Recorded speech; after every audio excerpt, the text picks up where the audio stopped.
Şu tarafa doğru gel. Tabii. Oynayamıyorum. Gelelim mi? Ayağını buraya ver abi. Sen şu ucuna kaldırsana biraz.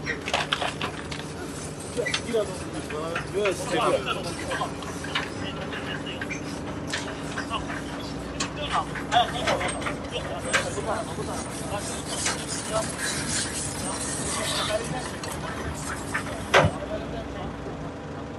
Tamam uzan abi sen. Çek abi. Çek. Abi biraz daha. Alırım ben.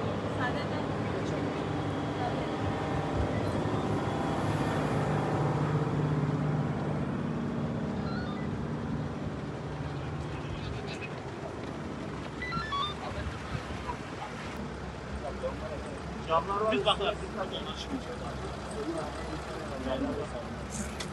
Şey basana.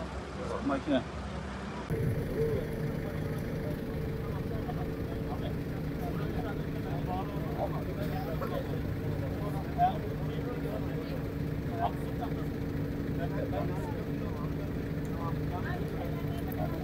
Burada da.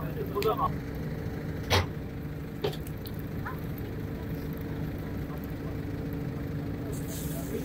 Çatalı çıkarttık o düşer aslında. Tam arıyoruz siz ayağını verin.